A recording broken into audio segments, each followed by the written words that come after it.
እግዚአብሔር የተመሰገነ ይሁን። እንቆምና ከጌታ ቃል አንድ ስፍራ ቆላስይስ ላይ አንብበን የጌታን ቃል አብረን እንመለከታለን። ጌታ ይመስገን። አብረን የምናየው ቆላስይስ ላይ ምዕራፍ 1 ላይ ከቁጥር 9 ጀምሮ ያለውን ነው። አብረን የምንመለከተው ክፍል ከ9 እስከ 14 ያለውን ሲሆን የሰጠው ርዕስ እዛው መጽሐፍ ቅዱስም ደግሞ የሰጠው ርዕስ ለጌታ እንደሚገባ ትመላለሱ ዘንድ ይላልና ጌታ የተባረከ ይሁን። የጌታን ቃል አነባለሁ። እንደዚህ ይላል። ስለዚህ እኛ ደግሞ ይህን ከሰማንበት ቀን ጀምረን የፈቃዱ ዕውቀት መንፈሳዊ ጥበብንና አእምሮን ሁሉ እንዲሞላባችሁ እየለመን ስለ እናንተ ጸሎትን አልተውንም። በበጎ ሥራ ሁሉ ፍሬ እያፈራችሁ በእግዚአብሔርም ዕውቀት እያደጋችሁ ከደስታም ጋር በሁሉ ለመጽናትና ለመታገስ እንደ ክብሩ ጉልበት መጠን በኃይል ሁሉ እየበረታችሁ በቅዱሳንም ርስት በብርሃን እንድንካፈል ያበቃንን አብን ያመሰገናችሁ በነገር ሁሉ ደስ ልታሰኙ ለጌታ እንደሚገባ ትመላለሱ ዘንድ እንለምናለን። ምክንያቱም እርሱ ከጨለማ ስልጣን አዳነን፣ ቤዛነቱንም እርሱንም የኃጢአትን ስርየት ወዳገኘንበት ወደ ፍቅሩ መንግሥት አፈለሰን። እንጸልያለን።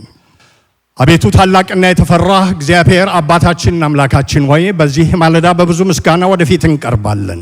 እግዚአብሔር ሆይ የሰራህን፣ ያደረከን፣ ያበጀህን፣ የጠራህን ቃልህ እንደሚናገረው ወደ መንግሥት ያፈለስከን አንተ ነህና ጌታ ሆይ እናከብርሃለን። በጨለማ ነበርን፣ ጠላቶች ነበርን፣ ርቀን ነበር፣ ታስረን ነበር። እግዚአብሔር ሆይ ይህን ሁሉ ገፈ፣ ይህን ሁሉ ከእኛ ላይ አስወግደ፣ ሕይወትን ሰጥተ፣ ማንነትን ሰጥተ፣ ልጆችህ አድርገህ በቤት እንድንኖር ስለጠራህን እናመሰግንሃለን። በጌታ በኢየሱስ ክርስቶስ ስም እንደምታውቁት ለሁሉም ነገር፣ ለሁሉም ስፍራ፣ ለሁሉም ቦታ፣ ለሁሉም አካሄድ የሚገባ ነገር አለ፣ የማይገባ ነገር አለ። ሁሉም ቦታ ሰው በመረዳት የሚመላለስበት ያውም ደግሞ ኖርም የሚባል ነገር አለ ማለት ነው። አንድ ቦታ ውስጥ የሚሆን ነገር የሚገባ ነገር ሳይሆን ቀርቶ ሌላ ነገር ሲሆን ሰው ሁሉ ተደንቆ ዞር ዞር ብሎ ያያል ማለት ነው። ምክንያቱም ምንድነው? እዛ ቦታ ሊሆን፣ እዛ ቦታ ሊደረግ፣ እዛ ቦታ ሊከሰት የማይገባ ነገር ሆኗል ማለት ነው። ለምሳሌ ትልቅ ሰዎችን ሰላም ስንልና እኩያ ሰላም ስንል በተለይ በእኛ ባህል አንድ አይደለም መንገዱ ማለት ነው። ትልቅ ሰው ሰላም ስንል ዝቅ ብለን ጎንበስ ብለን ድምፃችንም እንደዛ አድርገን ሰላም እንላለን። እኩያችንን ሲሆን ደግሞ የምንልበት መንገድ የተለያየ ነው። አለቆችን ሰላም የምንልበት መንገድ፣ እንደገና ደግሞ ሌሎችን አብረን የምንውላቸውን ሰላም የምንልበት መንገድ የተለያየ ነው። የሚገርመኛውም አለቆች ከመካከላችን ተመርጠው ከኛ አንዱ የነበሩ ከሌ ስንባባል የከረምነው ይመረጣሉ። ስልጣን በላያቸው ላይ ይጨመራል፣ ስምም ይጨመርላቸዋል። እከሌ ብለን ከምንጠራበት የተጨማመሩ ነገሮች ሲሆኑ ቁመታቸው ሳይቀየር፣ የፊታቸው ከለር ሳይቀየር በስነ ልቦናችን በአንድ ጊዜ ተቀይረው ማናገር ሁሉ እንፈራለን።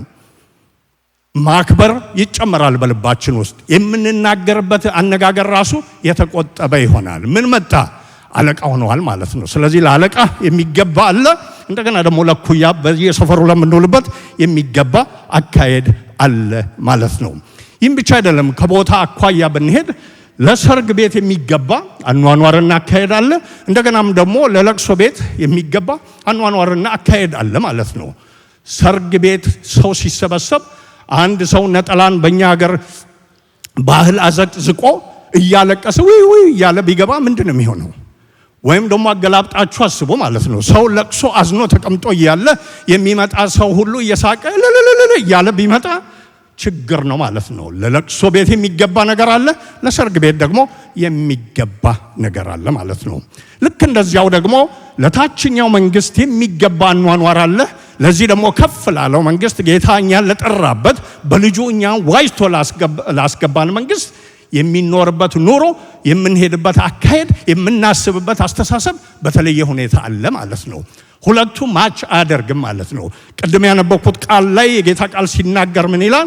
ከጨለማው ስልጣን አዳነን ይላል። ጌታ የተባረከ ይሁን። ያ መንግስት የጨለማ መንግስት ነው። የጨለማ ስራ ያለበት ነው። ያ ነገር ሲሰራ፣ ሲታሰብ፣ ሲመዘን፣ ሲደረግ ሁሌ ደስ እያሰኘ የሚደረግ ነገር ነው። ይሄኛው መንግስት ደግሞ የብርሃን መንግስት ነው። ጌታ የተባረከ ይሁን።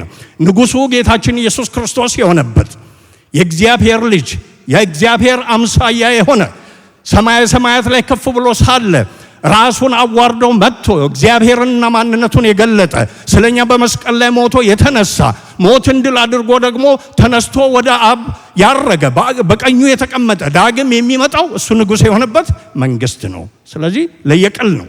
ኑሮ ለየቅል ነው። መንግስቱም ለየቅል ነው ማለት ነው። ጌታ ይባረክ። ስለዚህ እግዚአብሔር ሲጠራን ወደዚህ መንግስት ልጆቹ ሲያደርገን ልክ ከዛ እስራት ቅድምም እንደዘመርነው ፈቶ እስራት ብቻ ተፈቶ ይቅርታ አግኝተን ለሚቀጥለው ለዛኛው ዓለም ህይወትን እየጠበቀን እንድንኖር አልጠራንም። የጠራን ለምንድን ነው? ለአዲስ ህይወት፣ ለአዲስ አኗኗር፣ ለአዲስ አካሄድ ጠርቶናል። ጌታ የተመሰገነ ይሁን። ስንቶቻችን በዚህ ደስ ይለናል? ጌታን በእልልታና በጭብጨባ በእውነት እናከብረዋለን። ለዚህ ያደረሰን እርሱ ነውና ክብር ለእርሱ ይሁን። ለዚህ ጠርቶናል። ይገርመኛል። ሰዎች ለምሳሌ እድሜ ልክ ይፈረድባቸውና ወህኒ ቤት ከገቡ በኋላ ብዙ ቆይተው አንዳንዴ ምህረት ተደርጎላቸው ይፈታሉ። ማለት 30 ዓመት ሰው ታስሮ ሲፈታ ያደረገውን በደል የሄደበትን መንገድ ሁሉ አይቶ ተጸጽቶ ነው የሚወጣው። ህሊና መቼስ በሙሉ ደንዝዞ ካልጠፋ በስተቀር ማለት ነው። ተጸጽቶ ይወጣል። ሲወጣ ደጅ ሰው ጠብቆ ካሁን በኋላ ምን ማድረግ ትፈልጋለህ ተብሎ ቢጠየቅ ሁለተኛ ድሮ በሄድኩበት መንገድ አልሄድም ይላል በእርግጠኝነት። ግን ችግሩ ምንድነው? 2 ወር 1 ዓመት ሲቆይ ተመልሶ ኑሮ ውስጥ ይገባል። ለምንድን ነው? ከወህኒ ሲፈታ ምህረት ተደረገለት እንጂ በተፈታበት ህይወት እንዲኖር የተሰጠው ማንነት የለም፣ የተሰጠው ኃይል የለም፣ የተሰጠው ጉልበት የለም። ስለዚህ ምህረት አለ። ጉልበት የሌለው ምህረት ሆኖ መልሰው ያንኑ አድርገው ወህኒ ቤት ይገባሉ። የኛ መፈታት ግን እንደዛ አይደለም። ጌታ የተባረከ ይሁን። ከዛ እስራት ሲፈታን እዚህ ደግሞ ሲያመጣን ያመጣን ደግሞ እንደምንም ብላችሁ በዛኛው ሶፍትዌር እዚህ ለመኖር ተለማመዱ ብሎ አላመጣንም። ሌላ አይነት ሶፍትዌር እኛ ውስጥ ገጥሞ መንፈስ ቅዱስ የተባለ ቃሉን በእኛ እያፈሰሰ የመስቀሉን ኃይል በእኛ እያበራ አሁን የምትኖሪ በዛኛው መንገድ ሳይሆን በየትኛው ነው? በአዲሱ ነው ብሎ አውጥቶናል። ጌታ የተመሰገነ ይሁን። በእውነ ጌታን እናመሰግነዋለን። ይገርማችኋል፣ በአካሄዳችን ውስጥ የተረሳ ነገር ቢኖር፣ እስቲ የተረሳ እንበል፣ የተረሳ ዓላማ ቢኖር የትኛው ይመስላችኋል? ይሄኛው ነው። ምክንያቱም ደህንነታችንን አፕሪሼት አድርገን የሰጠንንም መንፈስ ደስ ብሎን ተቀብለን በሚቀጥለው ደግሞ የዘላለም ህይወት አለን የሚለውን በመርህ ደረጃ ነፍሳችን ደስ ብሏት ይዘን እያለን ደህንነትን ግን የምንረዳው በየትኛው ነው? በእነዚህ አሁን በገለጥኳቸው ብቻ ነው። ግን ደህንነት እሱ ብቻ አይደለም። ገጽታው ብዙ የሆነው ደህንነት አንዱና ትልቁ ነገር እዚሁ ምድር ቅድም ሲዘመር መኖር አይቻልም የሚባልበት፣ መቆም አይቻልም በሚባልበት፣ መቀደስ አይቻልም በሚባልበት ምን እንድንሆን ነው? የዛን የሰማዩን ኑሮ እዚህ እንድንለማመድ ነው። ጌታ የተባረከ ይሁን። የጠራን እንደምንም ጠብቀን ኑሮን እንደምንም አሸንፈን ልክ ክልትው ብለን ስንሞት እላይ ሞት የለም ብለን ብቻ እንድንሄድ አይደለም። በዚህ በምድር ባለንበት ጊዜ በመንግስቱ ስርዓት፣ በመንግስቱ ሙላት፣ በመንግስቱ አስተሳሰብ እንድንመላለስ ጠርቶናል። ጌታ የተባረከ ይሁን። ይሄ ደግሞ ውብ ነገር ነው። እስቲ እንዲህ ብላችሁ አስቡ። ከጠራን በኋላ እንደው ቅጣትም ባይኖር ፍሬ አልባነትም ኖሮ የሚያስጨንቅ ነገር ባይኖር በጨለማው ድሮ በኖርንበት እዚህ ውስጥ ብንኖር ምንድነው መዳን? ትርጉሙ ምንድነው? ከምንስ ዳን? ገብቷችኋል? ያዳነን ከሚቀጥለው ሞት ብቻ ሳይሆን ከጨለማም ስራ ያዳነን ከጨለማው ስራ ወጥቶ ደግሞ በብርሃን እንድንመላለስ ነው። ኢየሱስ ጌታ ነው። ኢየሱስ ጌታ ነው የምንለው ለዚህ ነው። በማይቻልበት መቻልን ስለሰጠን፣ ብቁ ባልሆንበት ብቃትን ስለሰጠን፣ በማይታወቅበት ስፍራ ዕውቀትን ስለሰጠን ኢየሱስ ጌታ ነው እንላለን። ያሸነፈ ሲሞትና ሲነሳ ብቻ ሳይሆን ሲያኖር ያሸነፈ አልችልም የሚለውን ይሄ እንዴት ይሆናል የሚለውን ትችላለህ፣ እኔ ካንተ ጋር ሆኜ ትችላለህ፣ ማበርታት እችላለሁ፣ ማቆም እችላለሁ፣ ማስተማር እችላለሁ ብሎ ወደ መንግስቱ ጠራን። ጌታ ይመስገን። ሐዋርያው ጳውሎስ ለቆላስይስ ሰዎች የሚለው ቅድም ያነበብኩ ክፍል ይህንኑ ሐሳብ ነው የሚናገረው። መለስ ብለን ቦታው ላይ ሄደን ብናይ ከቁጥር 9 ጀምሮ እስከ 14 ድረስ ይህንኑ ይነግራቸዋል። ስለናንተ ሰማው፣ ከናንተ ቦታ ሲያገለግላቸው የነበረ መጥቶ ነገረኝ። እንደምታውቁት የቆላስይስን ቤተክርስቲያን ጳውሎስ አልመሰረተውም። የመሰረተው ሰው ከነሱ ተልኮ መጥቶ በዛ ስለተመሰረተው በመካከላቸው ስላለ እምነት እንደገናም ደግሞ እርስ በርስ ስላላቸው ፍቅር ነግሮት ደስ አለው። ሌላም ደግሞ የነገረው ነገር ነበረ። እነዚህ በዚህ አይነት ጀምረዋል፣ ፍቅር አላቸው፣ እምነት አላቸው፣ ግን አንዳንድ ችግሮች አሉ። በዚህኛው መንግስት እያሉ ስራው እታችኛው መንግስት የሆነ ልምምድ አላቸው። በዛኛው ፍልስፍና፣ በዛኛው አካሄድ፣ በዛኛው ትመና ይመላለሳሉ ብሎ ስለነገረው ጳውሎስ ይጽፍ ምን ይላቸዋል? አይ እኔ ያውም ስለናንተ ሰምቼ ፍቅራችሁንም እምነታችሁንም ሰምቼ ስጸልይላችሁ እዚህ ሆናችሁ በዛኛው መንግስት እንድትኖሩ ሳይሆን እዚህ ሆናችሁ በዚህኛው መንግስት ውል እንድትኖሩ እጸልይላችኋለሁ። ለዛ የሚገባ አኗኗር፣ ለዛ የሚገባ አስተሳሰብ፣ ለዛ የሚገባ ድርጊት፣ ለዛ የሚገባ ምርጫ እንዲሆንላችሁ እጸልያለሁ ብሎ ነው የሚናገረው። ያንን ከጸለየ በኋላ 5 ነገሮችን እዛ ውስጥ ይናገራል። ለእግዚአብሔር መንግስት፣ ለተጠራንበት መንግስት፣ ሞቶ ለተነሳልን ጌታ የሚገባ ህይወት ምን ይመስላል ለሚለው 5 መረጃዎችን ይሰጣቸዋል። እነሱን ነው አብረን የምናየው። ለጌታ የሚገባን ህይወት መጽሐፍ ቅዱስ ከዘፍጥረት ጀምሮ እስከ ራእይ በብዙ ይናገራል። እዚህ ውስጥ ግን 5 ነገሮች አሉ። እነሱን እናያለን። የመጀመሪያው ጳውሎስ የሚናገረው ምንድነው? በፍቃዱ ዕውቀት እንድትሞሉ ይላል። አብረን ይሄን እንላለን። በፍቃዱ ዕውቀት እንድትሞሉ። ኢየሱስ ጌታ ነው። በእግዚአብሔር ፈቃድ ዕውቀት እንድትሞሉ እጸልይላችኋለሁ ይላል። ያንን ስትሞሉ የእግዚአብሔር ፈቃድ ዕውቀት ሲኖራችሁ በመንፈሳዊ ጥበብ ታድጋላችሁ፣ በመንፈሳዊ አእምሮ መረዳትን ትበለጽጋላችሁ ይላል። ምን ሲሆን? የፈቃዱ ዕውቀት ሲኖር ያ የፈቃዱ ዕውቀት እኛ ላይ የሚያንጸባርቀው የሚያመጣው 2 እዚህ የተጠቀሰ ነገር ምንድነው? መንፈሳዊ ጥበብ ይኖረናል። እንደገናም ደግሞ መንፈሳዊ መረዳትና አእምሮ ይኖረናል። ያ ለጌታ የሚገባው ለጌታ የሚመጥን ለመንግስቱም ደግሞ የሚመጥን አኗኗር ነው ብሎ ይጸልያል። ይሄንን እንፍታው። የእግዚአብሔር ፈቃድ ማለት ምንድነው? እንዴትስ ይገኛል? ሲገኝ ደግሞ ምንድነው በህይወታችን የሚያመጣው የሚለውን ጥቂት ነገሮችን እንነጋገራለን። በመጀመሪያ እግዚአብሔር ፈቃድ ሲል መጽሐፍ ቅዱስ በአጭሩ ለዚህ ቦታ እንዲሆነን ስንገልጥ ምን ማለት ነው? እግዚአብሔር የሚሻው፣ እግዚአብሔር የሚፈልገው፣ እግዚአብሔር እንዲሆንለትና ሲሆን ደግሞ የሚደሰትበት ነገር ማለት ነው። ያ በእግዚአብሔር ሐሳብ ይገለጣል፣ በእግዚአብሔር ስራ ይገለጣል፣ በእግዚአብሔር ባህሪ ይገለጣል። እኛም ደግሞ በሱ እንድንኖር የእግዚአብሔር ፈቃድ ነው ማለት ነው። ጌታ የተባረከ ይሁን። ነገ ስናስብ የእግዚአብሔር ፈቃድ ምንድን ነው ብለን ብናስብ የመጀመሪያ ወደ አእምሯችን ሊመጣ የሚገባው ነገር እግዚአብሔር ደስ የሚለው ነገር፣ እግዚአብሔር የሚሻው ነገር እንዲደረግ፣ እንዲታሰብ፣ እንዲሆን የሚፈልገው ነገር ማለት ነው። ያ ሲተነተን ብዙ ነገር አለው። አንደኛው እሱ ከዘላለም እስከ ዘላለም ወስኖ እንዲሆን የደነገገው የእግዚአብሔር ፈቃድ አለ። እሱ ሁሉ ጊዜ ማንም ሳይከለክለው በምድርም በሰማይም የሚፈጸም ነው ማለት ነው። እንዲሁም ደግሞ ከዛ ውጪ ደግሞ በየጊዜው በሰዎች ህይወት፣ በቤተ ክርስቲያናት እንዲሁ ደግሞ በዘመናት እንዲደረግ የሚፈቅደው እግዚአብሔር ነገር አለ። ይህም ብቻ አይደለም፣ እንደ ቤተሰብ፣ እንደ ግለሰብ፣ እንደ አገልጋዮች በእኛ ህይወት ደግሞ እንዲፈጸም የሚሻው የሚፈልጋቸው ፈቃዶች አሉ ማለት ነው። ስለዚህ ጳውሎስ የሚለው በመንግስቱ ውስጥ ስትኖሩ፣ በዚህ መንግስት ስትመላለሱ ጌታን ደስ ማሰኘት ይገባችኋልና ያንን ማድረግ ከፈለጋችሁ የመጀመሪያው ነገር መጸለይም ማሰብም ያለባችሁ ነገር ምንድነው? አምላኬ እግዚአብሔር የሚሻው የሚፈልገው የሚፈቅደው ነገር ምንድነው ብላችሁ እርሱን እወቁ። ማወቅ ብቻ አይደለም፣ በእርሱ ተሞሉ ማለት ነው። ያለ ዕውቀት እኮ ከሰው ጋር ህብረት ማድረግ አይቻልም። አሁን ከትዳር ጓደኞቻችን ጋር የማንተዋወቅ ቢሆን፣ አንዳችን ለሌላችን ራሳችንን የማንገልጥ ቢሆን እንዴት ነው አንድ ቤት መኖር የሚቻለው? ሁሉም ለየቅል ነው። የየራሱ ፈቃድ አለው፣ የየራሱ መንገድ አለው። ስለዚህ አንድ ቤት ውስጥ ዱዌል አድርጎ ሰክሰስፉል የሆነ ህይወት መኖር አይቻልም።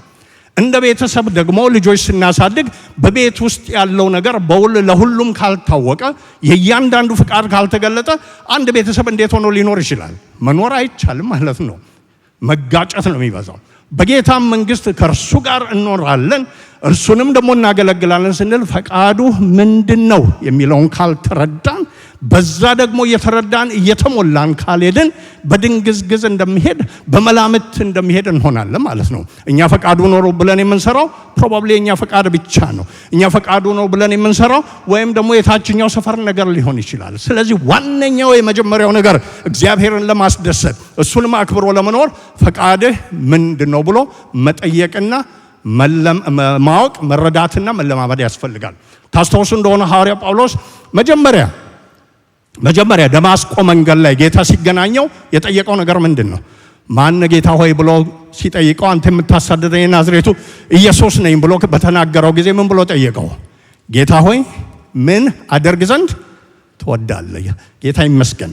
አያችሁ፣ የመጀመሪያው የራሱን ሽሮ የጌታን መቀበሉን ካሁን በኋላ የሚሄድበትን አቅጣጫ የሚያሳየው ምልክት ፊት በወጣበት ደብዳቤ ሊሄድ እንደማይችል አውቋል። ፊት ባገኘው ትእዛዝና ኃይል ሊሄድ እንደማይችል አውቋል። ስለዚህ አዲስ ጌታ፣ አዲስ መንግስት፣ አዲስ ትእዛዝ ስላለ ምን ብሎ ጠየቀው? ጌታ ሆይ ምን አደርግ ዘንድ ትወዳለህ? ጌታ ምን አለው? ወደ ደማስቆ ትሄዳለህ ብሎ በዛ የሚገለጥለትን የሚደረግለትን ነገር አሳየው። የመንግስቱን ስርዓት ገና ከጅማሬው አካሄዱን ሁሉ በዛ አሳየው። ያ የገባው ጳውሎስ ዳግም ላይ መለስ ሁሌ ለሱ ሊኖር ከኢየሩሳሌም ጀምሮ እስከ ኤልዋሪቆን ድረስ ወንጌልን ፈጽሜ ሰብክ ያለው እንዲል አደረገው። ያቺ ተርኒንግ ፖይንት ብርሃን ማየቱ ብቻ አይደለም፣ ፈቃድ ምንድነው? ምን አደርግ ዘንድ ትወዳለህ ብሎ መጠየቁ። ለኛም ሐዋርያ ጳውሎስ የሚለው ይህን ማድረግ ለእናንተ ይሁን። ለቆላስያስ ሰዎች የሚለው እናንተ ሌላ ልምምድ ውስጥ ዓለማዊ የሆነ ነገሮች ውስጥ ሳትገቡ በጌታ መንግስት በሱ ስትተዳደሩ የመጀመሪያ ማድረግ ያለባችሁ እኔም ለእናንተ የማደርገው ያኔ እኔም ወደ ጌታ ስመጣ ያደረኩት ነገር ምንድነው? ጌታ ሆይ አውቅ ዘንድ ወዳለሁና ፈቃድህ ምንድነው? እሆን ዘንድ ወዳለሁና ፈቃድህ ምንድነው ብላችሁ ጠይቁ። እኔ በዛ እንድትሞሉ የሚገርመው ነገር ቃሉን ልብ ብላችሁ ስሙ። ፈቃዱን እንድታውቁ አይደለም ያለው፣ በፈቃዱ ምን እንድትሆኑ እንድትሞሉ ማለት ነው። አንድ ነገር ሲሞላን ምን ያደርጋል? ይቆጣጠረናል። ለምሳሌ መንፈስ ይሙላባችሁ እንጂ በወይን ጠጅ አትስከሩ ይላል። እዛ ጋር ያለው ኮምፓሪዝኑ ወይን ጠጅ ሲሞላ ምን ያደርጋል? ያሰክራል፣ ይቆጣጠራል። መንፈስም ሲሞላ ምን ያደርጋል? እንደዚያው ይቆጣጠራል ማለት ነው። እዚህ ይሙላባችሁ ሲል እወቁት ብቻ ሳይሆን በውስጣችሁ ጥም ብሎ ገዝቶ ነቅሶ በውስጣችሁ የእግዚአብሔር ፈቃድ ዕውቀት ይሁን ማለት ነው። ጌታ የተመሰገነ ይሁን። ስለዚህ ይሄ ዕውቀት ምን አይደለም ጭልፍ ተደርጎ አንድ እሁድ እንዲህ ተደርጎ የተካሄደ አይደለም። አንድ ሳምንት በዝማሬ የተሰማ አይደለም። ከአንድ ሰው በትርጁማንነት የተሰማ አይደለም። ይሄ የራስ የሆነ የተገጠመ በውስጣችን እንደ ልክ ሆኖ የተሰራ እንደ መልሕቅ ሆኖ የተተከለ ማለት ነው። እንደዛ ሲሆን ምን ይባላል? የጌታ ፈቃድ ዕውቀት በልባችን ሞልቷል ይባላል። ጳውሎስ ይሄን መጸልይላችሁ ይላል ማለት ነው። ይህ እንዴት ይገኛል ብንል ጥቂት ነገሮችን መጥቀስ እወዳለሁ። አንደኛው ጳውሎስ እንደጸለየ ሁሌ መጸለይ አለብን በጌታ ፊት።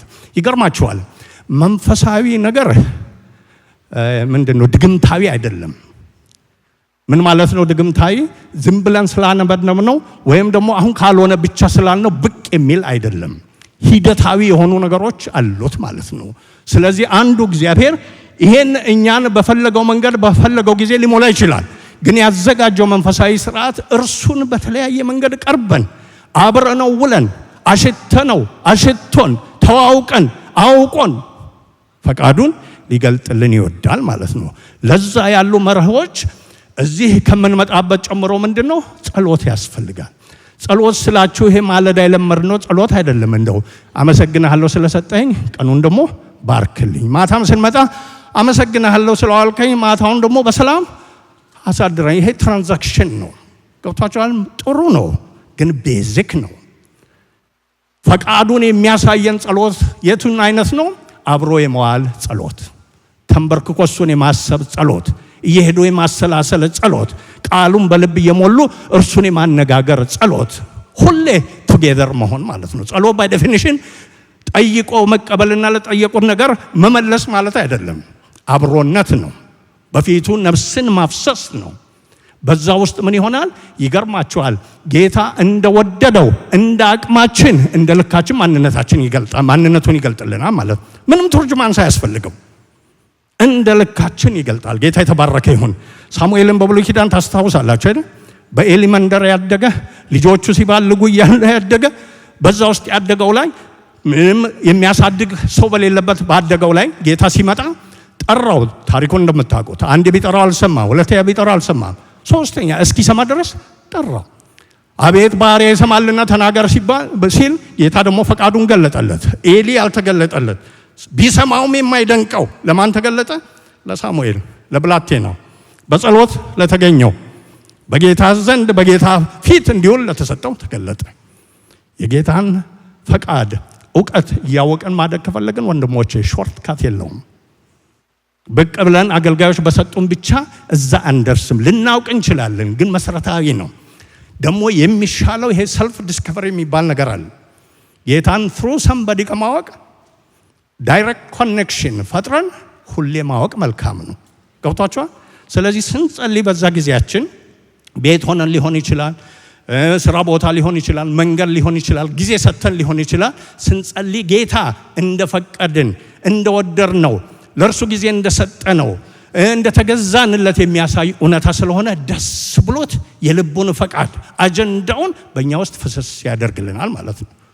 ፍስስ በቃ እንደ ዘይት እየወረደ ውስጣችንን የሚሞላ እንደገናም ደግሞ ሰው ቢናገረን ቢያየን ወዲህ ቢገፋን የማንገፋበትን እውነት ይሰጠናል ማለት ነው። ጳውሎስ ምን ይላል? ያ እንዲሆንላችሁ እኔ ለእናንተ እጸልያለሁ። በኢምፕሊኬሽን ምን እያላቸው ነው? እናንተም ለራሳችሁ ስትጸልዩ ምን በሉ? የአንተ የፈቃድ እውቀት ይብዛልኝ በሉ እያላቸው ነው ማለት ነው።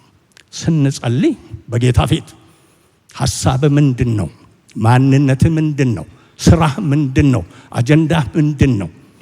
ውበት ግርማ ምንድን ነው? ታላቅነት ምንድን ነው? ዝም ብለን ድንቅ ነገር በዛ ውስጥ ይሆናል ማለት ነው ስንጸልይ። ሌላው የጌታን ፈቃድ የምናውቅበት ከመንፈስ ቅዱስ ጋር ያለን ህብረት ነው ማለት ነው። ጌታ ኢየሱስ ክርስቶስ ከመሄዱ በፊት ብዙ አስተምሯል። አስቡ እንግዲህ ከ3 ዓመት በላይ አስተምሯል። በጌታ እግር ስር ተቀምጠው ለተማሩ፣ ቃሉ በጆሮአቸው ለተንቆረቆረ፣ ህይወቱን ላዩት ለነሱ ሲሄድ ምን ብሎ ነው የሄደው? ሌላ 27 መጽሐፍትን እሰጣችኋለሁ ብሎ አይደለ ሄደው። ምንድነው ያለው? ከኢየሩሳሌም አትውጡ፣ ምንን ጠብቁ? መንፈስ ቅዱስን ጠብቁ። መንፈስ ቅዱስ ሲመጣ በእርሱ ትጠመቃላችሁ። መጠመቅ ብቻ ሳይሆን ኃይልን ትቀበላላችሁ። ኃይልን ብቻ መቀበል ሳይሆን በዮሐንስ ወንጌል እንደተናገረው ደግሞ ያስተምራችኋል፣ ወደ እውነት ይመራችኋል ብሎ ይናገራል። የጌታን ፈቃድ ያለ ጌታ መንፈስ መተንተን፣ እርዳታና ማብራት ማወቅ አይቻልም። ስለዚህ ስንጸልይ ቃሉን ስናነብ እዚህም ስናመልከው በማን ላይ የበለጠ ዲፔንድ ማድረግ አለብን? በጌታ መንፈስ ቅዱስ ላይ፣ በእርዳታው በመደገፉ። ኢቭን በጸሎታችን ውስጥ ሮሜ እንደሚናገረው ይሄን ፈቃድን ለማወቅ ፈለግኩ እኮ እየጸለይኩ ግን አልገባኝም፣ ምን ብዬ እንደምጸልይም አልገባኝም ብንል ቃሉ እንደሚለው መንፈስ ለኛ በእኛ ውስጥ ሆኖ ምን ያደርጋል ይላል? ይቃትታል፣ አብሮን ፈልጓል፣ ግን አቅቶታል፣ መንገዱ ይገለጥለት እያለኛ ውስጥ ይገልጣል ማለት ነው። ስለዚህ በመንፈስ ቅዱስ ላይ መደገፍና በዛ መሞላት ያስፈልጋል። መጽሐፍ ቅዱስ ስለዚህ ሲናገር ምን ይላል? አንደኛ ቆሮንቶስ ምዕራፍ 2 ላይ እኔ አነባዋለሁ። በእርሱ ውስጥ ካለው ከሰው መንፈስ በቀር ለሰው ያለውን የሚያውቅ ሰው ማን ነው? እንዲሁም ደግሞ ከእግዚአብሔር መንፈስ በቀር ለእግዚአብሔር ያለውን ማንም አያውቅም ይልና ምን ይላል? እኛ ግን ከእግዚአብሔር እንዲያው የተሰጠንን እናውቅ ዘንድ ከእግዚአብሔር የሆነውን መንፈስ እንጂ የዓለምን መንፈስ አልተቀበልንም። መንፈሳዊውን ነገር ከመንፈሳዊ ነገር ጋር አስተያየተን መንፈስ በሚያስተምረው ቃል ይህን ደግሞ እንናገራለን እንጂ የሰው ጥበብ በሚያስተምረን ቃል አይደለም። ለፍጥረታዊ ሰው የእግዚአብሔር መንፈስ ነገር ሞኝነት ነውና አይቀበለውም፣ በመንፈስም የሚመረመር ስለሆነ ሊያውቀው አይችልም። መንፈሳዊ ሰው ግን ሁሉን ይመረምራል፣ ራሱ ግን በማንም አይመረምርም። እንዲያስተምረው ጌታን ልብ ማን አውቆት ይልና እኛ ግን የክርስቶስ ልብ ተሰጠን ይላል። ጌታ የተባረከ ይሁን። የኛን ልብ የኛን ቅድም መጀመሪያ ያልኩትን ሶፍትዌር እየቀየረ የሰማዩን ሶፍትዌር ከጊዜ ወደ ጊዜ እየገጠመ እየቃኘ የሙዚቃ መሳሪያ እንደሚቃኝ ቅኝታችንን ከዛ ጋር እያስተካከለ አንቴናችንን ከዛ ጋር እያስተካከለ ሪሰፕሽኑ ትክክል እንዲሆን እያደረገ መንፈስ ቅዱስ የጌታን ነገር ዳውንሎድ ያደርግብናል ማለት ነው። ጌታ ይመስገን። ያ ነው መንገዱ። አንቴና ልክ ከውጭ ያለ ሞገድ ለመሳብ ለእያንዳንዱ የግንኙነት ነገሮች ውጭ አንቴና ድሮ ያስፈልግ እንደነበረው ለመንፈሳዊ ነገርም አንቴና ያስፈልጋል ማለት ነው። ሪሰፕሽን ያስፈልጋል። ጌታ ሁል ጊዜ ራሱን ይገልጣል። በፍጥረቱ ይገልጣል፣ በስራ ይገልጣል፣ በኑሮ ይገልጣል፣ በሚታዩ በማይታዩ ነገሮች ይገልጣል። ግን ሲገልጥ ልንረዳ የማንችለው ምን ስለሌለን ነው? ሪሰፕሽን ስለሌለን ነው። መንፈስ ቅዱስ ግን በእኛ ውስጥ ሲኖር አንዱ የሚያደርገው ነገር ያንን ሪሰፕሽን ይሰጠናል ማለት ነው። ይሄ ማለት ብሎ ያስረዳናል። ይሄ ደግሞ ማለት ብሎ የተነትንልናል። መተንተን ብቻ ሳይሆን ለልባችን ያትምልናል፣ ያስተምረናል፣ ውስጣችንን በዛ አይነት ሁኔታ ይቀርጽልናል ማለት ነው። ሌላኛው የጌታን ፈቃድ እንድናውቅ የሚረዳን ነገር ደግሞ ቃሉ ነው። ዛሬ እንደምንማረው የምንማረው እዚሁ ቆላስይስ ውስጥ ሲናገር የጌታ ቃል ምን ይላል? የጌታ ቃል በምን ይኖርባችሁ ይላል? በሙላት ይኖርባችሁ ይላል ማለት ነው። እዚህ የፈቃዱ ዕውቀት እንዴት ይሁንባችሁ አለ? ይሙላባችሁ አለ። ቃሉስ በሙላት ይኖርባችሁ። እንዲሁ በስክራች አርጋችሁ ወቆት አይደለም የሚለው፣ ጥም ብሎ ውስጣችሁ ይግባ። የተለያዩ ነገሮች አሁን የተለያዩ ነገሮች ብናስብ ለምሳሌ የሆነ ነገር አናዶን ብንበሳጭ ያ ነገር ብስጭቱ እስከሚያልፍ ሞልቶን የሚቆየው ነገር ምንድን ነው? ያ ብስጭት ነው። ደስ የሚያሰኝ ነገር ብናገኝ ያ ነገር እስከሚያልፍ ድረስ ውስጣችን ሞልቶ የሚቆየቱ ነው፣ እሱ ነው ማለት ነው። ግን ሲሞላ ምን ያደርጋል? ብስጭቱ ሲሞላ ከሰው ጋር እንኳን ስንገናኝ ደህና ነህ ቢሉን ደህና ነኝ ብንል አያምኑም። ፊታችን ምን ይላል? አይደለም አይደለም አይደለም ይላል ማለት ነው። ገብቷችኋል? ልክ እንደዚያው የጌታ ቃል ሞልቶ በውስጣችን ሲገባ ማንነታችን ከውስጥ ወደ ውጭ ይቀይራል ማለት ነው። ነጠቅ ያደረግነው ሳይሆን ሪዛይድ ያደረገ መኖሪያ ያገኘ ውስጣችን የተባበረለት ቃል ማለት ነው። ለዚህ እዚህ የምንመገበው በየቤተ ክርስቲያን የምንማረው ጥሩ ነገር ነው። በጌታ ፊት ሆነን በጋራ የምናደርገው ነው። ግን we need more። አያችሁ አንዳንድ ጊዜ ህይወታችን ምን ይመስላል? ከዚህ ጨርሰን ስንሄድ ባይ ባይ ጂሰስ ብለን የምንሄድ ይመስላል። until I'll come back on Sunday ብለን የምንሄድ ይመስላል።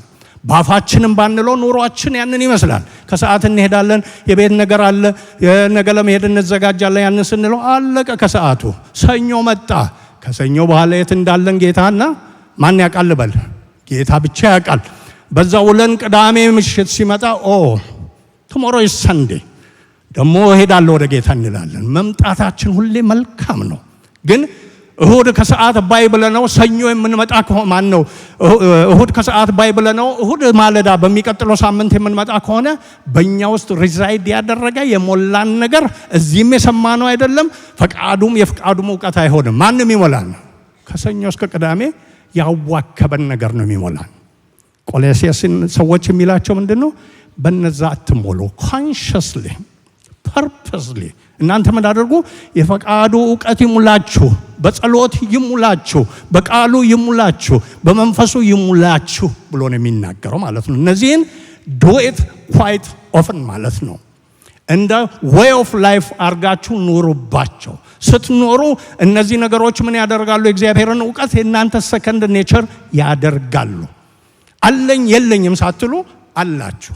እንዳላችሁ ደግሞ እናንተ ብቻ ሳይሆን የምታውቁት የሚያያችሁ ሰው አብሮ ያለ፣ በትዳር ያለ፣ በቤት ያለ፣ በቤተ ክርስቲያን ያለ ዋው እከሌን አያችሁት ይላል። ጢም ያለ ነገር፣ የረጋ ነገር፣ የተተከለ ነገር፣ ስር የሰደደ ነገር ጌታ በዚህ አይነት መንገድ በውስጣችን ያደርጋል። ለጌታ የሚገባው አንደኛውና መሰረታዊው የመመላለስ መንገድ የቱ ነው? በእርሱ ዕውቀት በፈቃዱ ዕውቀት መሞላት ነው። ጌታ እንደዛ ያርግልን።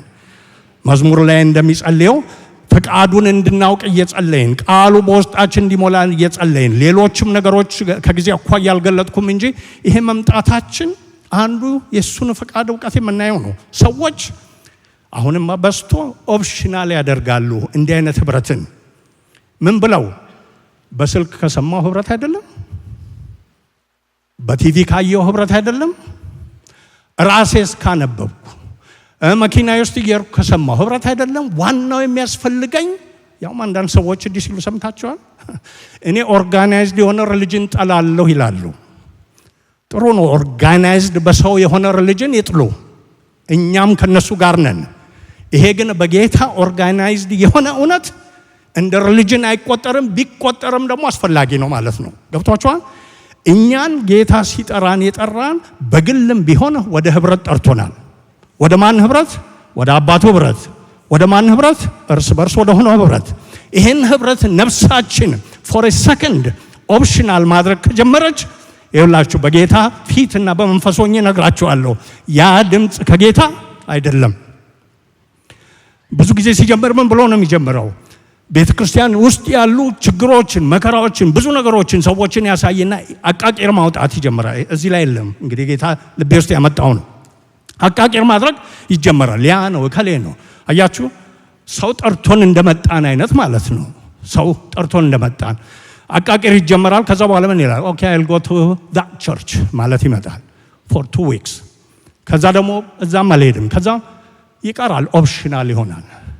ጌታ ቤት መኖር ኦፕሽናል አይደለም፣ ዋና የተጠራንበት ነው። እስቲ ዋና በሉ። ዋና የተጠራንበት ነው። ወደ ህብረት ጠራን በሉ እስቲ። ከእርሱ ጋር ህብረት እንድናደርግ፣ እርስ በርስ ህብረት እንድናደርግ። አያችሁ፣ ለብቻ ማሳደግ ቢፈልግ ይችላል ጌታ እኮ አያቅተውም። ግን ያንን አልመረጠም። መረጃው ምን እንደሆነ ታውቃላችሁ? ጸጋ ስጦታን የሰጠው ለእያንዳንዳችን 19 ጸጋ ስጦታ ያለው አለ እዚህ የለንም። አያችሁ፣ ጸጋን ሸንሽኖ ለተለያየ ሰው የተለያየ ሰጠው። ለምንድን ነው? ማናችን ለብቻ እንደማናደግ ልናድግም እንደማንችል በቁርጥ እንድናውቅ ነው ማለት ነው። በቁርጥ ካወቅም በኋላ እንዳላወቀ ሰው አይኔ ያስፈልገኝም ብንል ኪሳራው ለኛ ነው። የጌታንም ፈቃድ እውቀት በማወቅ አናድግም ማለት ነው። ስለዚህ በአደራ ጭምር የምነግራችሁ አንዱ በመንፈስ ቅዱስ በቃሉ በጸሎት ከመደገፍ ጋር አንዱ በጌታ ቤት የፈለገው ይሁን፣ የተስማማ ያልተስማማ እንዴ ቱብጊን ወይስ እኮ ቤቱ ማን ነው? እስቲ በሉ በደንብ የእግዚአብሔር ነው አይደል? ስትመጡ ድሮ ይሄን ቸርች ስትቀላቀሉ የማን ቤት ብላችሁ መጣችኋል? እርግጥ ነው በጌታ ፊት የሆነ እርግጥ ነገር ነው። አያችሁ፣ ሰው አይተን መተን እንደሆነ እሱ መላይ ሌለው ነገር ነው። ጌታን አይተን መተን ከሆነ ያ ትክክል ነው። ጌታን አይተን ከመጣን ደግሞ ሁሌ እያየን የምንጠብቀው ማን መሆን አለበት? እሱን ነው። ዳዊት እንደሚለው ሁል ጊዜ እግዚአብሔርን በፊቴ አየዋለሁ፣ በቀኜ ነውና አልታወክም። ያ መንገዳችን ይሁን። ያ ሲሆን በማያወላዳ ሁኔታ ጌታ የፈቃዱን እውቀት በእኛ ውስጥ ይሞላል። በስቶልን ሞልቶልን አንዳችን ከሞላው ማንነታችን እየጨለፍን ለሌላችን የምንሰጠውን አናጣም። ለወንድማችን ለእህታችን የተራቆትን የደከምን አንሆንም ማለት ነው። ጌታ እንደዛ ያሳድገን። ሁለተኛው እዚህ ውስጥ የሚገልጠው ነገር ጌታን የሚመጥን ህይወት እንድትኖሩ ብሎ ምን ይላቸዋል? በበጎ ስራ ሁሉ ፍሬ እያፈራችሁ ይላል። በበጎ ስራ ሁሉ ፍሬ እያፈራችሁ። ጌታ ሲጠራን አንዱ የፈቃዱን እውቀት ለማወቅ ብቻ ሳይሆን የጠራን ፍሬ እንድናፈራ ነው። ጌታችን ኢየሱስ ክርስቶስ ሲናገር ዮሐንስ ወንጌል ላይ ምን ይላል? የሾመን አንዱ ለምንድን ነው? ልትሄዱ ፍሬም ልታፈሩ፣ ፍሬያችሁ ምን እንዲሆን እንዲኖር ሾሜያቸዋለሁ ይላል ማለት ነው። ጌታ የተባረከ ይሁን። ቅድም ያልኳችሁን አስቡ። ከወህኒ ቤት የሚፈታ ሰው ተፈቶ ሲለቀቅ አንዳንድ ጊዜ ቸርነት የሚያደርጉ ሰዎች የሆነ መተዳደሪያ ይሰጣሉ። ዛስ ኢት።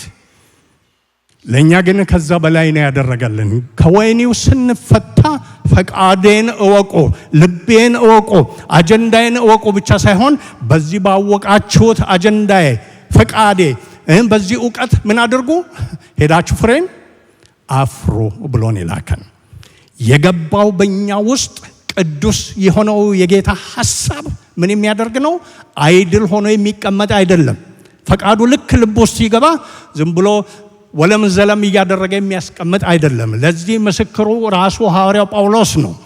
አስቀድሞ ወለም ዘለም ባይ፣ አስቀድሞ አሳዳጅ፣ ራሱ እንደተናገረው ተሳዳቢ የነበረ ልክ ይሄኛው የእግዚአብሔር ፈቃድ ዕውቀት ወደ ልቡ ሲገባ፣ መንፈሳዊ ጥበብ ሲሰጠው፣ መንፈሳዊ መረዳትን ሲያገኝ ከዛ በኋላ ወደ ኋላኛው ወደ ታችኛው ከተማ ሳይመለስ ሁሉ ጊዜ የሚያሮጠው ነገር ሁሉ ጊዜ እንዲለፋ የሚያደርገው ነገር የትኛው ነበረ? ይሄ ፍሬ ማፍራት ነገር። በርሱ ሆኜ በርሱ ተገኝቼ ፊልጵስዩስ 3 ላይ ይናገራል። ድሮ የነበረውን አንደኛ የሚያደርገኝን አንቱ የሚያደርገኝን እኔነቴን የሚያሳየውን ነገር ዕብራዊ መሆኔን ፈሪሳዊ መሆኔን ሁሉ ጥዬ ምን ማድረግ እፈልጋለሁ ነው የሚለው። ጽድቅ ያገኘሁበትን ጌታን ማወቅን እፈልጋለሁ። አብዝቼ ያንን እሻለሁ። በትንሣኤው እንድመስለው የሙታን ትንሣኤ እንዳይ ብሎ ከቆጠረ በኋላ አሁንም እንዳገኘሁት አልቆጥርም። እርሱን ለመያዝ የኋላዬን እየረሳው ወደፊት ያለውን ነገር እርሱ እኔን የያዘበትን ለመያዝ ምን አደርጋለሁ? እዘረጋለሁ። ኢየሱስ ጌታ ነው። ምን ለማድረግ? ፍሬ ለማፍራት። ለጢሞቴዎስ ሲጽፍ ብሎ ይጽፍለታል በአንደኛውም በሁለተኛው መልእክቱ እኔን ከኃጢአተኞች ዋና የሆንኩትን ያዳነኝ እንደዚሁም ደግሞ የፈቃዱን ዕውቀት ለኔ የገለጠው በኔ ላይ ባደረገው ምህረቱ ምን እንዲሆን ነው? የሱ ምህረት፣ የሱ ጸጋ፣ የሱ ገናናነት፣ የሱ ጌትነት ለሁሉ እንዲታወቅ ነው። ስለዚህ በስራት ውስጥ ሆኜ በመከራ ውስጥ ሆኜ በትግል ውስጥ ሆኜ እኔ ሁሉ ጊዜ የሚገደኝ ነገር ምንድነው ይላል? የቤተ ክርስቲያናት ጉዳይ ነው። ፍሬን እንዳፈራ እሱን ደስ እንዳሰኝ ብሎ ይናገራል። ጌታ የተባረከ ይሁን። መጽሐፍ ቅዱስ ስለ ፍሬ ሲናገር ብዙ አይነት ፍሬዎች አሉ። ጥቂቶቹን ዝም ብዬ እጠቅሳለሁ። እንዲህ ይላል የጌታ ቃል ስለ ፍሬ ሲናገር የመንፈስ ፍሬ፣ የጽድቅ ፍሬ፣ የሰላም ፍሬ፣ የበጎ ሥራ ፍሬ፣ የንስሐ ፍሬ፣ የብርሃን ፍሬ፣ የቅድስና ፍሬ፣ የምስጋና ፍሬ። ይህም ብቻ አይደለም፣ የልግስና ፍሬ። መጽሐፍ ቅዱስ ይሄን ሁሉ ይላል ማለት ነው። እስቲ አስቡ። ጌታ ረድቶን በፈቃዱ ዕውቀት ተሞልተን እንደገና ያ የፈቃዱ ዕውቀት ደግሞ በመንፈሳዊ ጥበብ ሞልቶን በመንፈሳዊ መረዳት ሞልቶን ምርጫችን እየተስተካከለ አሁንም እንደገናም ያንን እያደረግን ያ የገባው በእኛ ውስጥ ሰርቶ በቤታችን ሰርቶ በትዳር ሰርቶ በስራ ቦታ ሰርቶ በሙያችን ሰርቶ በአገልግሎታችን ሰርቶ በምስክርነታችን ሰርቶ ስንመጣ እነዚህ ሁሉ ፍሬዎች የተንጀረገጉብን ስንሆን በጌታ ፊት በመንግስቱ በቤቱ እንዴት ውበት ያለው ነገር ነው። የጠራን ደግሞ ለዛ ነው። ኢየሱስ ጌታ ነው። አያችሁ፣ ጌታ ሲጠራ በሰው አቅም ተምኖ አይደለም። ቆይ አበራ ልኩ ይሄ ነውና ብሎ እኔን አልጠራኝም። እናንተን ጠርቷችኋል በልካችሁ። የጠራን በልኩ ነው። ኢየሱስ ጌታ ነው። ዝቅ ያለውን የማይችለውን አልችልምም የሚለውን ወስዶ ይሄ ሁሉ ፍሬ እንዲኖረው ማድረግ ይችላል ማለት ነው። ስለዚህ ከቤት ጀምሮ ባለን እንደገና በስራ ቦታ ባለን በውጪ ባለን ነገር ሁሉ ቅድም ባልነው የፈቃዱ ዕውቀት ብንሞላ መንፈሳዊ ጥበብ ቢኖረን ምርጫችን በዛ ቢሆን በዕውቀት የተደገፈ ቢሆን በጸሎት በቃሉ ቅድም ባልነው ስንበረታ ሳናውቀው ፍሬያችን የበዛ ይሆናል። እንዲህ ብላችሁ አስቡ። የሚተከል ፍሬ የሚሰጥ አትክልት ገና ሲተከል አይደለም በማግስቱ ፍሬ አለኝ ብሎ ብቅ የሚለው አይደል? በዛ ሰሞን ብዙ የሚደረጉ ነገሮች አሉ። ውሃ አለ፣ አፈር አለ፣ አየር አለ፣ ብዙ ነገሮች በዛሉ ማለት ነው። ግን በዛ ውስጥ ይሆንና የተተከለው ልክ ጊዜው ሲደርስ ምን ያደርጋል? በርከት ያሉ ያማሩ ለዓይን የሚያስጎመጁ እንደገና ቢበሉ ደስ የሚያሰኙ ፍሬ ይዞ ይወጣል ማለት ነው። ጌታም የሚለን ይህን ነው። በመንግስቴ ስትመላለሱ የጠራኋችሁ ፍሬ ልታፈሩ ነው። ይህን ደግሞ ለማድረግ ደግሞ ዮሐንስ ወንጌል ምዕራፍ 15 ላይ እንደሚናገረው በእኔ ኑሩ ነው የሚለው አይደል? በግንዱ ከተጣበቅን በእርሱ ላይ ከሆን ራሱ ይናገራል። ያለ እኔ ፍሬ ማፍራት አትችሉም፣ አንዳችም ነገር ማድረግ አትችሉም። በእኔ ላይ የሚኖር ግን እርሱ ምን ያደርጋል? ፍሬን ያፈራል። አያችሁ፣ መፍትሄውም እዛ አለ። የተጠየቅነው ምንድን ነው? እሱ ላይ ብቻ መተከል፣ በማለዳ መተከል፣ በግል መተከል፣ በቤት መተከል፣ በቤተ ክርስቲያን መተከል። ውላችን የታወቀ ለሰይጣን ብቻ ግራ የሚያጋባ ይሁን እንጂ ለወገኖች ለጌታ የታወቀ እከሌ የት ነው ሙያው፣ ስራው ምንድን ነው፣ አካሄዱ ምንድን ነው ሲባል ከጌታ ጋር የተጣበቀ ሲባል ምን ይሆናል? ሳታውቁት ፍሬ ወጥቶ እናያለን። አያችሁ፣ አስጨንቆ የሚወጣ አይደለም። ፍሬ ያለህ የለም፣ ፍሬ ያለህ የለህም አይደለም ጌታ የሚለን። ፍሬ እንድታፈራ ወዳለሁ። እንዴት ላፍራ? ከኔ ጋር ብቻ ሁን፣ አብረኸኝ ዋል፣ አስብ፣ አገልግለኝ፣ በፊቴ ተመላለስ። ልክ ለአብርሃም እንዳለው ሁሉን ነገር በአንተ ውስጥ እኔ አረጋለሁ።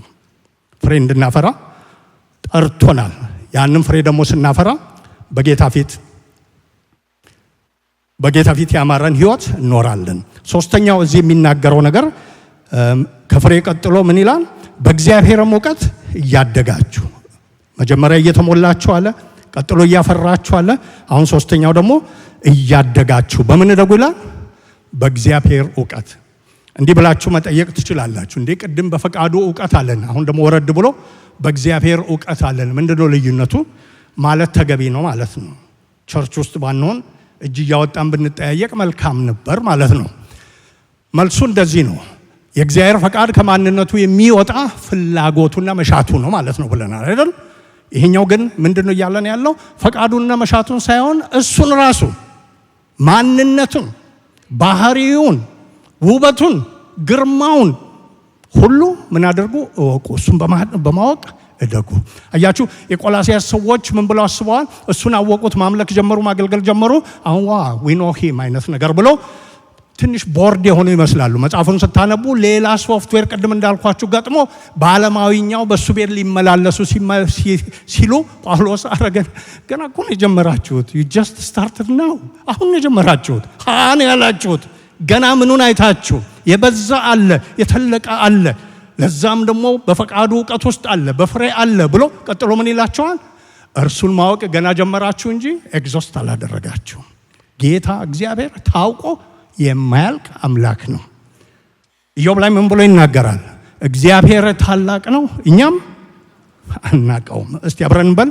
እግዚአብሔር ታላቅ ነው እኛም አናውቀውም። ከመታወቅ ሁሉ እንኳን እሱ የሚገልጠው ፍቅር ኤፌሶን ላይ ሲናገር ምን ይላል? ከመታወቅ ያልፋል ይላል። ስለዚህ ጳውሎስ እዚህ የሚለው ምንድነው? ፈቃዱን ማወቅ መልካም፣ ፍሬም ማፍራት መልካም ነው። ግን ለእናንተ የተሰጠው የተጠራችሁበት ከዛም በላይ ነው። እሱ ምንድነው? እሱንና ማንነቱን ታውቁ ዘንድ ነው። ኢየሱስ ጌታ ነው። አያችሁ እግዚአብሔር ራሱን ካልገለጠ ማንም ሊያውቅ አይችልም። ግን እዚህ ያለን ያለው እንዴ መንግስት ውስጥ የገባችሁት እኮ ሊገልጥላችሁ ራሱን ፈልጎ ነው። ሊያበራላችሁ ፈልጎ ነው። ሊያስረዳችሁ ፈልጎ ነው። ሊያሳያችሁ ፈልጎ ነውና የበለጠ በማወቅ እደጉ ይላል ማለት ነው። ለዚህ ለማደግ ቅድም ያልኳችሁ መንገዶች ሁሉ ተገቢ ናቸው። ሐዋርያው ጳውሎስ ያለውን አንዱን ብቻ እነግራችኋለሁ። አያችሁ መጽሐፍ ቅዱስ እውቀት የሚለው ማወቅ የሚለው ነገር ይሄ በአእምሮ ያለ እንደ ሳይንስ እንደምናውቀው አይና አንዳንድ ጊዜ በተማርነው ሙያ እውቀቱ ኖሮን ሪሊ እውቀቱን ለመኖር ለስራ ደሞዝ ማግኘት ብቻ አድርገን አፓርት ፍሮም ዳት ትኖራለን አይደል? ምሳሌ በነግራችሁ በዓለም ያሉ ዶክተሮች ስለ የሳምባ ሐኪም ሆነው ምን ይጠጣሉ? በድሮ አነጋገር ሲጃራ ጭምር ይጠጣሉ። እኔን አጠጣ ብሎ እሱ የሚጠጣ ነው ማለት ነው። እኔን አጠጣ ብሎ እሱ የሚጠጣ ነው የሚሆነው ማለት ነው። እንደዛ አይነት እውቀት አይደለም መጽሐፍ ቅዱስ እውቀት ሲል የሚናገረው። በተለይ እግዚአብሔርን ማወቅ ሲል ግንኙነት ላይ ቤዝድ የሆነ እውቀት ነው። አብሮ ከመዋል፣ አብሮ ከመውረድ፣ አብሮ ከመውጣት የተነሳ አምላኬን አውቀዋለሁ ብሎ የሚናገር እውቀት ነው የሚለው ማለት እንጂ ይሄንን አንብበው ትንሽ ትምህርት ቤት እንደቆየው ታውቃላችሁ። ይሄን በየትምህርት ቤቱ ስማር ያስተማሩኝ በተለይ በመጨረሻዎቹ ጊዜያት ከ40-60 በላይ መጽሐፍት የጻፉ አሉ ማለት ነው። መጨረሻ ሄጄ የቆየሁበት ትምህርት ቤት ግን ብዙዎቹ ይሄን ተንትነው 40 እና 60 መጽሐፍ ጽፈው ያውቃሉ እንጂ ጌታን አያውቁም። ግሪኩን ያውቃሉ፣ ዕብራይስጡን ያውቃሉ፣ ትንተናውን ያውቃሉ፣ ጳውሎስ እንዲህ ብለው ያውቃሉ። ጌታን ግን በሩቅ ነው የሚያውቁት። ገብቷችኋል? እዚህ ጳውሎስ የሚለው እንደዛ አይደለም ወቀው የሚለው የፈቃዱን እውቀት አውቃችሁ በስቶላችሁ ሞልቶባችሁ ፍሬ እያፈራችሁ በዛ ውስጥ በግንኙነት ውስጥ ምን አድርጉ? እግዚአብሔርን በማወቅ እደጉ። ሰው በትርጁማን የሚነግራችሁ ሳይሆን የሆነ ነገር ሰባኪ ይሁን ሌላ ሰው መጥቶ እንዲህ ነው እንዲያ ነው ሲላችሁ ነው።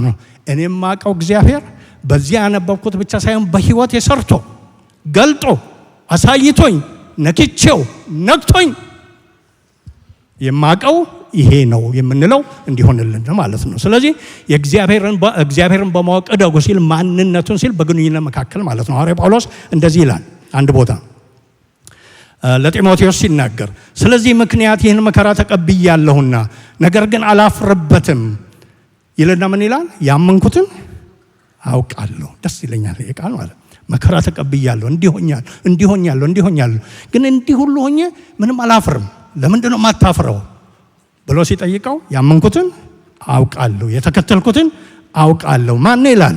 እሱ ያመንኩትና የተከተልኩት የሰጠሁትንም አደራ እስከዚያ ቀን ድረስ ሊጠብቅ እንደሚችል ተረድቻለሁ። ያችሁ እሱ በዛ በጋለ ምጣድ በተጣደ ቁጥር አቅም ሲሆነው፣ ብርታት ሲሆነው፣ ድጋፍ ሲሆነው አይቷል። ሌላ ቦታ ሲናገር እዛው ጢሞቴዎስ ሁሉ ትተውኝ ሸሹ ሄዱ፣ ጌታ ግን ባጠገቤ ቆሞ ምን አደረገኝ? አበረታኝ ይላል። ሌላ ቦታ ሁለተኛ ቆሮንቶስ ላይ ሲናገር በኤሲያ በጣም ብዙ መከራ በርትቶብን ነበር፣ የሞትን ፍርድ በውስጣችን እንኳን ሰምተን ነበር ይልና ምን ይላል?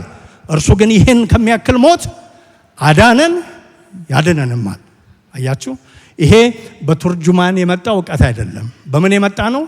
አብሮ በመዋል የመጣው እውቀት ነው ማለት ነው። ስለዚህ የማምነውን የማመልከውን እግዚአብሔርን አውቃለሁ፣ እስከ መጨረሻው እንደሚያደርሰኝ አውቃለሁ፣ ባህሪውን አውቃለሁ የሚልበት እውቀት አለው። አንዱ በጌታ መንግስት ስንኖር የሚያስደስተው ጌታ ምንድነው? እርሱን በማወቅ ማደግ ነው ማለት ነው። አያችሁ፣ እስራኤል ህዝቡና ሀገሪቱ በወደቀችበት ጌታ ኢየሱስ with flying colors ያለፈው በምንድነው?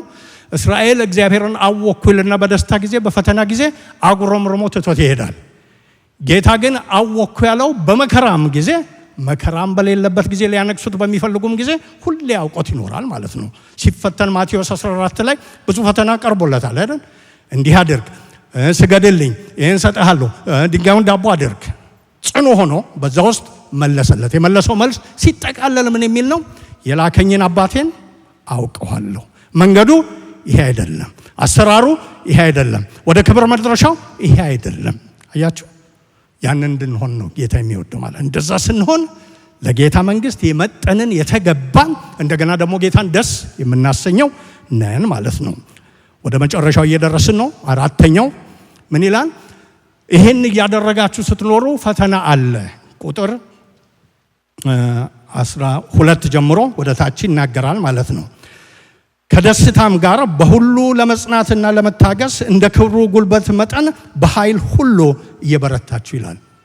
ደስ ይለኛል እኮ ጌታ በጣም ቃሉም ስራውም ደስ ይለኛል። ሽፍንፍን የሚባል ነገር የለም ማለት ነው። አሁን የፍቃዱን እውቀት እወቁ ይሙላባችሁ፣ ፍሬም አፍሮ እርሱንም እወቁ ካለ በኋላ ፍንትው ባለ ሁኔታ ምን ይላል? የማያጸና የማያበረታ የሚፈትን የሚታገል ነገር አለ። ከፊታችሁ አለ፣ በመንደራችሁ አለ፣ በህይወታችሁ አለ። በዚህ መንግስት ሆናችሁ እስከዛኛው መንግስት ክትሄዱ አለ ብሎ ይናገራል። ጌታም ከመሄዱ በፊት ተናግሯል አይደል? በዓለም እያላችሁ መከራ አለባችሁ፣ እኔ ግን ዓለምን አሸንፌአለሁና አይዟችሁ ብሎ ተናግሯል። እዚህም ጳውሎስ ያንን የሚለው እንዲህ ፈቃዱ ሞልቶ እንዲህ ፍሬ እያፈራን እንዲህ እያወቅነው እያለ በመሃል የሚመጣ ፈተና አለ። ያንን ዕውቀታችንን የሚቀማ የሚያላላ የሚፈትን በእውነት ነው ብለን እንድንጠይቅ እንድናመነታ የሚያደርጋል። እምቢ ብለን ደግሞ ስናልፍ እንደ ቆንጥር የሚጎትት አለ፣ የሚያሳዝን አለ፣ በሰው ተልኮ የሚያሳዝን አለ፣ በህይወት መጥቶ ሸክም የሚሆን አለ። ለዛ ቃሉ ስለማይቅ ምን ይላል? በጌታ በኃይሉ ብርታት በርቱ ነው የሚለው። ጌታ የተባረከ ይሁን። ምንድነው የሚለው? እንደ ክብሩ ጉልበት መጠን በኃይል ሁሉ በእርሱ በጌታ ኃይል በርቱ። ጌታ የተባረከ ይሁን። ኤፌሶን ላይ ሲጨርስ ታስታውሳላችሁ። በቀረውስ ወንድሞች ሆይ በጌታና በኃይሉ ችሎት ምን ሁኑ ይላል። ያ ሁሉ አርጎ የተባለው የሚሆነው በአንድ ነገር ነው። እሱም በምንድን ነው? በኃይሉ ችሎት ነው ማለት ነው። ሚንሱም አለ ማለት ነው። ይሄ ነገር ሲመጣ ያንን የሚመጥን ኃይል አለ። አንዳንድ ጊዜ በማይመጥን ኃይል ውጊያን ጀምርና ብዙ ችግር ውስጥ እንገባለን ማለት ነው። ድሮ እኛ ሀገር አባቶቻችን ተዋግተው አሸነፉ በማይመጥን ኃይል አይደል? መርዝ ጋዝ ይዞ ለመጣው እነሱ ሴፍ ይዘው ወጡ ማለት ነው። አሁን እኛ በእኛ ዘመን ሴፍ ይዘን ብንቆይ ልንቋቋም እንችላለን? ሚሳኤል አንችልም። አሁን ከሚሳኤልም አልፎ የተለያዩ ነገሮች ተጀምረዋል አይደለም? ገብቷችኋል? ጦርነቱ እየተባባሰ በሄደ ቁጥር አቅማችንን ይፈትናል፣ ግንዛቤያችንን ይፈትናል። ስለዚህ ጌታ ቃል ምን ይላል? ብቻችሁን አትቅጠሙ። ለዛ የሚመጥን መላም ሆነ ኃይል ማጋለ ጌታ ጋር። ስለዚህ በዛ ኃይል የበረታችሁ ሁኑ። ሁሉ ጊዜ ነገሮች የከፉ እንደገና የበዙ የበረከቱ የተጣመሙ በሚመስሉ ጊዜ አንድ ነገር ልባችሁ ውስጥ ይምጣ። ለዛ የሚሆን ኃይል የት አለ? በጌታ ዘንድ አለ። ኢየሱስ ጌታ ነው። በጌታ ኃይል የበረታችሁ ሁኑ ይላል። እዚህ ሳላልፍ ምን ይላል? ሌላ አንድ ነገር የሚለው ነገር አለ። ለመጽናትና ለመታገስ ከሚለው ቃል በፊት ሄዳችሁ ቴክስቱን ብታዩ ከደስታም ጋር ሁሉ የሚል አለ። መጽናት ብዙ አይነት አለ። እያኮረፉ መጽናት አለ። መሄጃ የለኝም ብሎ ታውቃላችሁ። ምን አደርጋለሁ ታዲያ የት መሄጃ አለኝ የትም ብዬ ጥርሴን ነክሼ ልቻለው ብሎ መቻል አለ። ያም መቻል ነው። እዚህ ግን እሱም መቻል አይደለም የሚለው። ከምን ጋር ቻሉ ነው የሚለው? ከደስታ ጋር አይደል? ጳውሎስ እኮ እሱን ነው የሚለው ማለት ነው። እዚህም ብቻ ሳይሆን በሕይወቱም ቆሮንቶስ ላይ መገረፉ፣ መሰደዱ፣ መዓት ሁሉ ብሎ የሚገርመው ነገር ያ ሁሉ ሆኖ ቆጥሮ እኛ አንዷን ብንቆጥር ጠያቂ ነው የሚበዛው ቤታችን። ያን ሁሉ ከቆጠረ በኋላ በዚህ ሁሉ ግን እኔ የሚከብድብኝ ደስም የሚለኝ የሚያሳስበኝ ልቤን የሚያሞቀው የሚሄድበት የቱ ነው ይላል? የቤተ ክርስቲያን ጉዳይ ነው ይላል። ስለዚህ ስንጸና ስንታገስ እሱ ይሄ እንደ ዕዳ የምንቆጥረው አይሆን፣ ድርሻችን ነው። ጌታችን የምንለው ማንን ነው? ጌታ ኢየሱስ ክርስቶስን አይደል? ምን ያደረገ? በመከራ የጸና የታገሰ ያሸነፈ። ዕብራውያን ላይ ሲናገር ነውርን ንቆ ከፊቱ ስላለው ደስታ ኃጢአትን ሁሉ አሸንፎ የተሻገረው እሱ ጌታችን ከሆነ በመንገዱ ስንሄድ የሚመጣብንን ነገር ሁሉ በእርሱ ኃይል በደስታ መውጣት መግባት አለብን። ጌታ ይመስገን። የመጨረሻው እዚህ ቦታ የሚናገረው እያመሰገናችሁ የሚል አለ። እሱን እናነባለን። በቅዱሳንም ርስት በብርሃን እንድንካፈል ያበቃንን አብን እያመሰገናችሁ ጌታን ደስ በማሰኘት በፊቱ ተመላለሱ ይላል። እያመሰገናችሁ እዚህ ቦታ አያይዞ የሚናገረው ከታች ከሚናገረው ጋር አብሮ የሚሄድ ነው። ከታች ቅድም እንዳነበብነው ከጨለማ ስልጣን አዳነን፣ ቤዛነቱንም እርሱንም የኃጢአትን ስርየት ወዳገኘንበት ወደ ፍቅሩ ልጅ መንግስት አፈለሰን ይላል። እዚህ ጋር ደግሞ ሲጀምር ምን ይላል? በቅዱሳንም ርስት በብርሃን እንድንካፈል ያበቃንን አብን እያመሰገናችሁ። ዳዊት ንጉሥ ዳዊት በምስጋና የተሞላ ሰው ነው። በሚሄድበት በሚያደርገው ነገር ሁሉ በሕይወቱ በሚገለጠው ነገር ሁሉ ሁልጊዜ ጌታ ከሱ ጋር ሆኖ የሰራውን ያስባል። በጣም ይገርማል። ከልጅነቱ ጀምሮ ሰው እረኛ ሆኖ የሚገጥመውን ነገር ጌታ ከኔ ጋር አለ ብሎ እንዴት ያስባል? ከባድ ነገር ነው። ዳዊት ያስባል። ያን ብቻ አይደለም፣ ጎልያድ ፊት ሲሄድ አሁንም ያስባል። ያን ብቻ አይደለም፣ 2 ጊዜ ጦር ሲወረወርበት አሁንም ያስባል። ያን ብቻ አይደለም፣ ተቀብቶ ልቀባ ብሎ ሳይፈልግ ተቀብቶ ዕዳ መጥቶበት ሳኦል እያሳደደው በበረሃ ሲንከራተት አሁንም ያስባል። ወደ ዙፋን ተለምኖ መጥቶ ከተቀመጠ በኋላም ያስባል። ቤት ልስራልህ ብሎ ጌታን ከጠየቀ በኋላ አንተ አሰራልኝም ቤትን ብሎ ከልክሎት ለሱ የሚሰራለትን ቤት ሲናገረው አሁንም ያስባል። ተጠራቅሞ ምን አለ? ለዚህ ያደረስከኝ እኔ ማን ነኝ? ቤቴስ ምንድን ነው?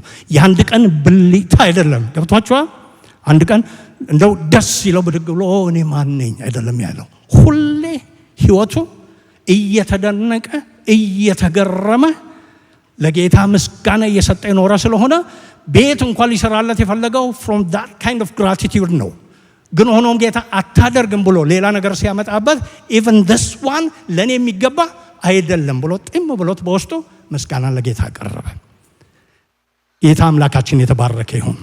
ስለዚህ አንዱ ለመንግስቱ የሚመጥን ተገቢ የሆነ ህይወት በምድር ላይ ስንኖር እንደው ጠፋብኝ ምንድን ነው ብትሉ ማመስገን ነው። ስለ ቸርነቱ ማመስገን፣ ስለ በጎነቱ ማመስገን፣ ስለ አምላክነቱ ማመስገን፣ ወደ መንግስቱ ስለ ጠራን ማመስገን፣ ዕዳችንን ከኛ ላይ ስላንከባለለ ማመስገን። የአዳምን ዕዳ ብቻ አይደለም፣ በየቀኑ የምንኖረውን እያንዳንዳችን ለሌላችን ማንነታችን ገልጠን ብናሳይ ብዙ ነገር ያለንን አረ የሚባል ነገር እሱን ሁሉ ተሸክሞ እየሰረ እያሰረ ይቅር እያለ በትከሻው ተሸክሞ ያለ ከኛ ውስጥ እንደ ምስጋና ይጠፋል? ስንንበረከክ ምንም የለኝ ካል ጉር ነው። መንገድ ላይ ስንሄድ አስበን ምንድነው ማመሰግነው ካል ጉር ነው። እጅግ ብዙ አለ። አያችሁ፣ የመንግስቱ አንዱና ትልቁ ዘይቤ ምንድነው? በምስጋና መሞላት ነው። ማን ነኝ እኔ?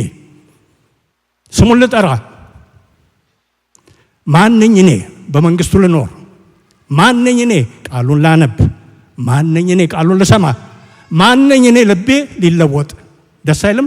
ጳውሎስ የሚለው ያንን ነው ማለት ነው። ምን ይላል? ወደ ብርሃኑ ወደ ቅዱሳን ጉባኤ ወደ ጻድቃን ጉባኤ የጠራንን የጨለማውን ስልጣን ሁሉ ከኛ ራቀውን ሁሉ ጊዜ በደስታ ምን አድርጉት? አመስግኑት ይላል ማለት ነው። ጌታ ሆይ ወገኖቼ፣ በጌታ ፊት ያለ የምስጋና ህይወት ለአጥንት ሁሉ ፈውስ ነው። መንፈሳዊ ልምላሜን የሚያመጣ ነው።